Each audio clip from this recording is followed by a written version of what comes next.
오늘의 성경 말씀은 골로새서 1장 24절부터 29절까지입니다. 나는 이제 너희를 위하여 받는 괴로움을 기뻐하고 나 그리스도의 남은 고난을 그의 몸된 교회를 위하여 내 육체에 채우노라. 내가 교회의 일꾼이 된 것은 하나님의 너희를 위하여 내게 주신 직분을 따라 하나님의 말씀을 이루려 함이니라. 이 비밀은 만세와 만대로부터 감추어졌던 것인데 이제는 그의 성도들에게 나타났고 하나님이 그들로 하여금 이 비밀의 영광이 이방인 가운데 얼마나 풍성한지를 알게 하려 하심이라. 이 비밀은 너희 안에 계신 그리스도시니 곧 영광의 소망이니라. 우리가 그를 전파하여 각 사람을 권하고 모든 지혜로 각 사람을 가르침은 각 사람을 그리스도 안에서 완전한 자로 세우려 함이니 이를 위하여 나도 내 속에서 능력으로 역사하시는 이의 역사를 따라 힘을 다하여 수고하노라. 아멘.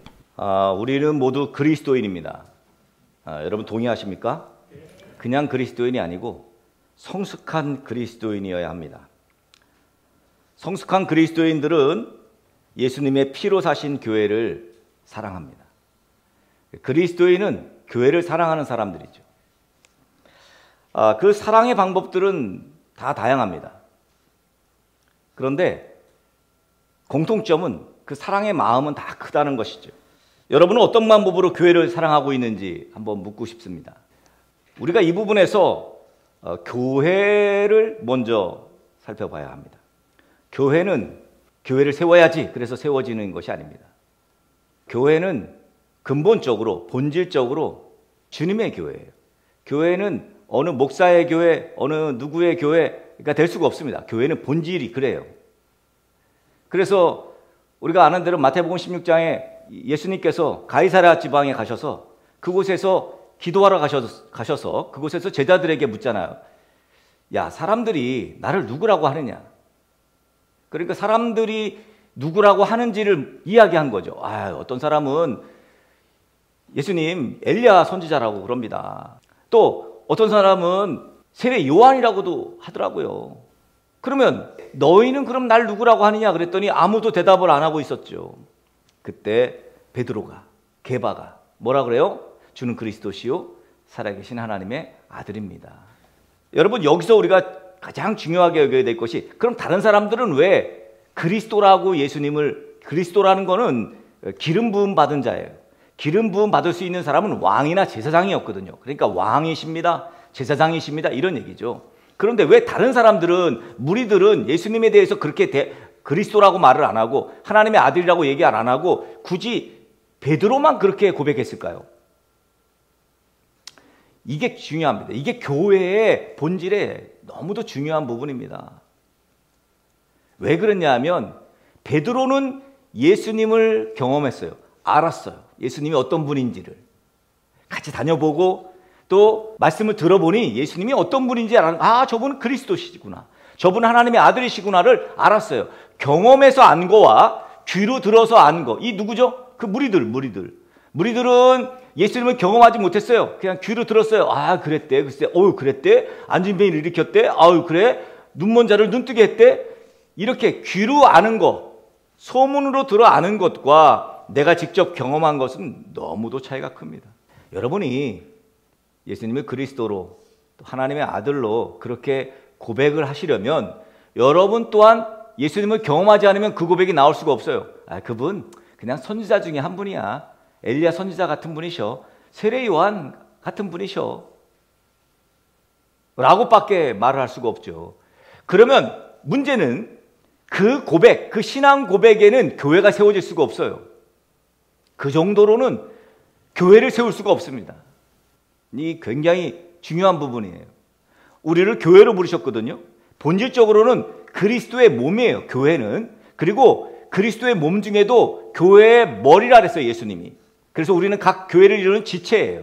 그런데 또 우리를 모두를 교회라고 하셨어요. 그런데 우리가 세워지려면 어떻게 세워져야 되냐면 베드로처럼 예수님을 만난 경험의 고백 위에 세워져야 돼요.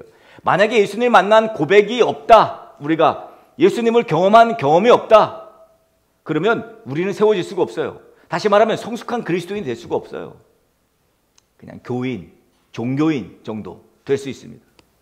그러니 교회를 사랑할 수가 없죠. 성숙한 그리스도인이 아니면 교회의 사랑이 되지 않습니다. 교회를 사랑한다는 말은 나를 사랑한다는 말이에요.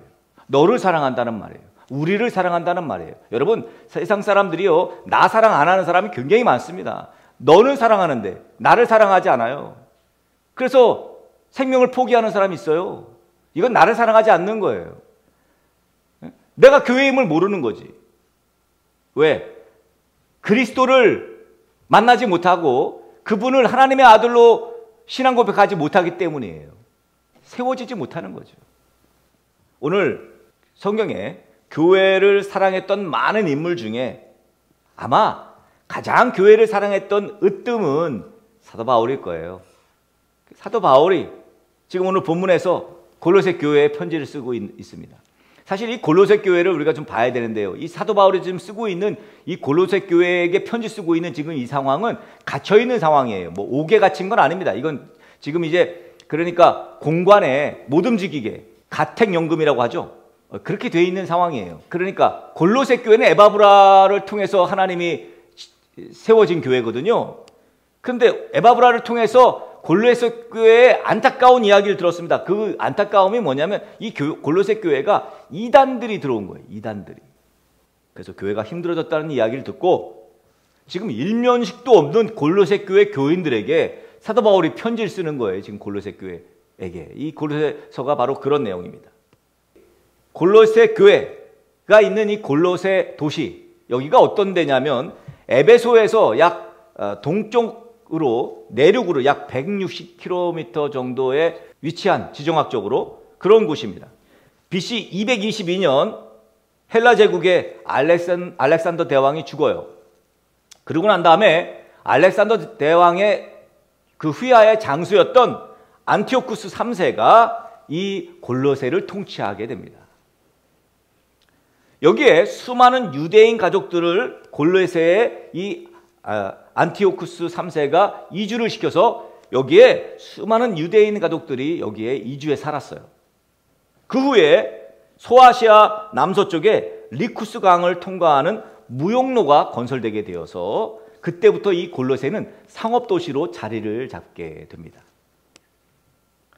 이 골로새 사람들이 그 당시에 아주 유명했던 골로새 지역의 그 특산품이 검붉은 모직천이었답니다. 그리고 올리브, 무화과 이런 것들을 생산해서 이제 무역을 한 거예요. 이렇게 상업도시로 소문이 나서 그런지 해외에서도 많은 사람들이 이 골로새로 몰려들기 시작합니다. 아무것도 아니었던 이 지역이요, 지금 상업도시로 굉장히 성행했습니다. 그리스인들과 유대인들과 그리고 해외 상인들이 함께 모여서 무역을 하게 되는 그런 도시가 바로 골로새입니다. 근데 이 BC 100년경에서부터 골로새 지역의 요 인근 지역에 또 다른 상업도시를 형성하게 되는데 바로 그것이 우리가 잘 아는 라오디게아, 그 요한계시록에 나오는 소아시아 교회 라오디게아가 생기고요. 그 다음에 또 한 데가 바로 히에라볼리라고, 이 히에라볼리는 지금의 파묵칼레라고, 여기가 이제 온천 지역이에요. 여기가 유명한 온천이 있는 터키에. 그래서 성지순례를 가면 여기 파묵칼레가 아주 굉장히 유명하답니다. 그런데 AD 17년, 그러니까 예수님 오시고 17년 로마의 티베리우스 황제와 AD 60년에 네로 황제, 여러분 잘 알죠? 네로 황제의 치세 때, 그때 골로새가 무너져 버려요. 지진으로. 지진이 엄청나게 나서 여기가 무너지게 됩니다. 급기야 AD 400년경 한참 지났죠? 골로새는 결국 폐허가 돼버리고 맙니다. 지금 골로새는요, 잡풀만 무성하대요. 지금 골로새는.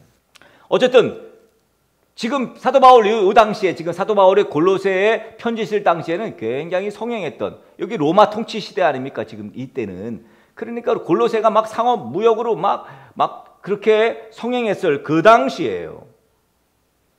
바울이 직접 들어가서 교회를 세운 그런 교회가 아닙니다. 여기는 에바브라는 상인 출신이에요. 이렇게 그 검붉은 천 팔고 막 그랬던 상인 출신 에바브라가 에베소 지역에 머물던 바울을 만나서 거기서 복음을 듣게 되고, 그래서 이제 그때가 3차 여행 중이니까요. 두란노 성원에서 막 복음 전할 때 사도 바울이 그때 에바브라가 이제 주님을 영접하고 복음을 듣고, 그리고 자기 고향 그곳에서 약 160km 떨어진 에베소에서 160km 떨어진 그 자기 고향 이 골로새에 가서 복음을 전해서 교회가 세워지게 된 거예요.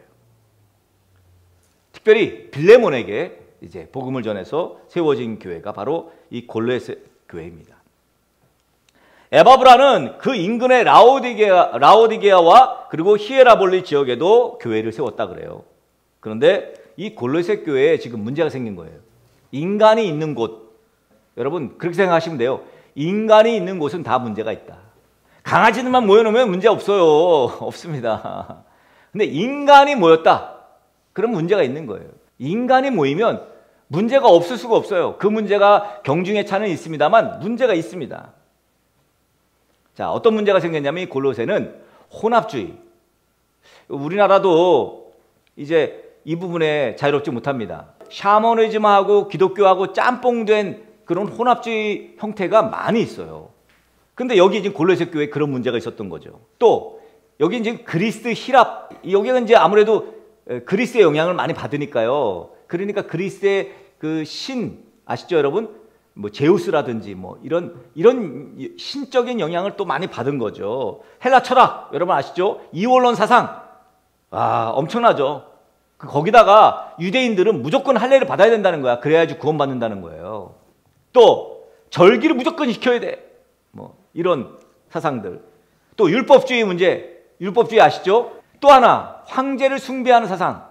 로마 통치에서 황제를 숭배했잖아요. 그러니까 황제가 신이었어요. 그러니까 황제를 숭배하는 사상, 뭐 이런 것들이 교회 안에 침투하니까 얼마나 어렵겠어요.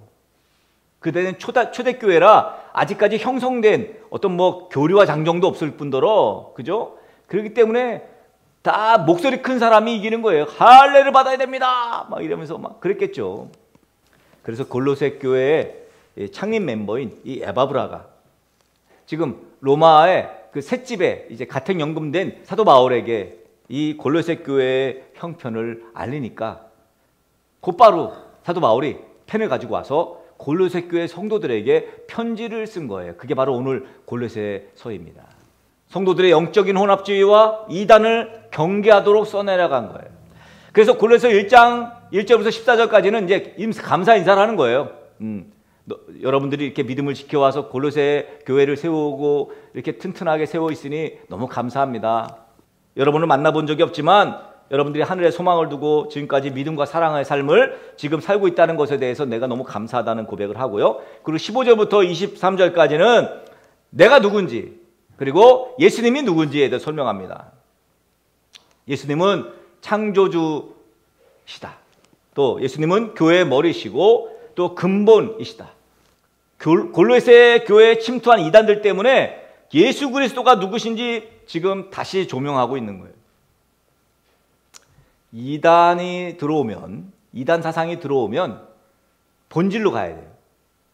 그래서 신천지가 막 들어오거나 막 이러면요, 예수 그리스도가 누군지 선포해야 합니다.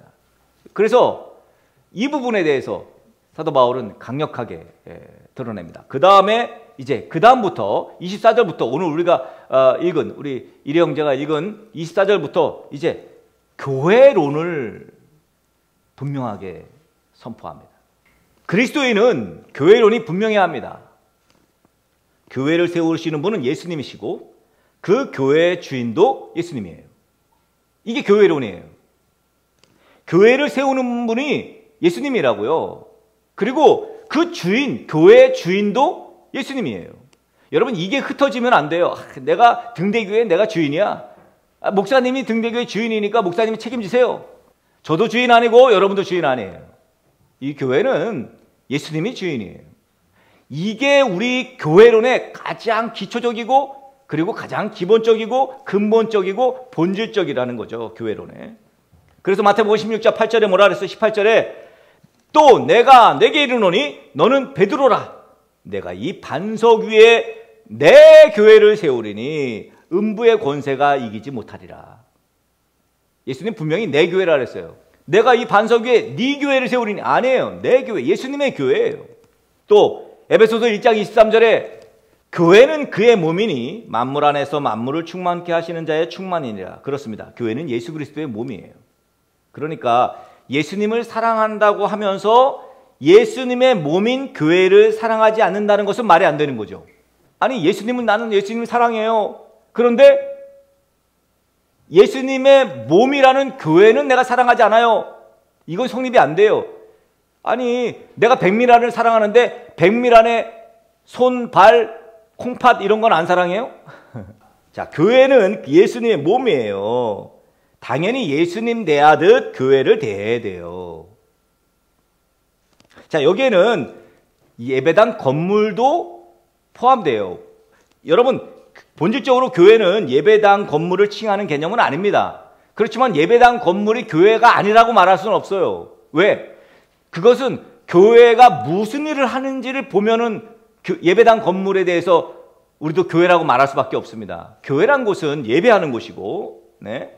교회란 곳은 복음을 전하는 곳이에요. 자, 우리는 예배를 예배당에서 하죠. 복음을 예배당에서 복음을 전합니다. 그렇기 때문에 이 예배당 또한 교회가 아닙니다라고 말할 수는 없어요. 오늘날 교회의 개념에 예배당을 포함할 수밖에 없어요. 자, 사도 바울은 오늘 본문의 25절에서 교회의 일꾼이 된 것은 하나님의 말씀을 이루려 함이라 그랬어요. 교회의 일꾼이 된 것은 하나님의 말씀을 이루려 함이라. 결국 교회는 하나님의 말씀을 드러내고 하나님의 말씀을 전파하는 것이 본질적인 사명이라는 거예요. 교회가 하나님의 말씀을 선포하지 않으면 교회가 아닌 거예요. 우리끼리 교회 와서 재밌고 즐겁고 놀고 그게 교회의 본질이 아니라고요. 하나님의 말씀을 전하고 선포하지 않으면 교회가 아닌 거예요. 그런데 사도 바울은 24절에 너희를 위하여 받는 괴로움이 있대요. 자기가. 그것도 자기가 세운 교회도 아니고 지금 에바브라가 통해서 세워진 이 골로새 교회가 지금 너희를 위해서 받는 괴로움, 복음을 전하는 본질적인 사명을 감당하다가 생기는 괴로움이 있다는 거예요. 이거를 우리는 통칭해서 뭐라 그러냐면 고난이라고 말해요. 고난. 예수 믿으면서 당하는 고난이 있다는 거예요. 이건 사실 여러분 제가 이제 이 고난에 대해서 여러분과 함께 이제 나눌 시간이 있겠습니다만 고난은 필수적이에요. 그리고 고난은 무조건 있어야 돼요. 제발 고난이 있어야 돼요, 여러분.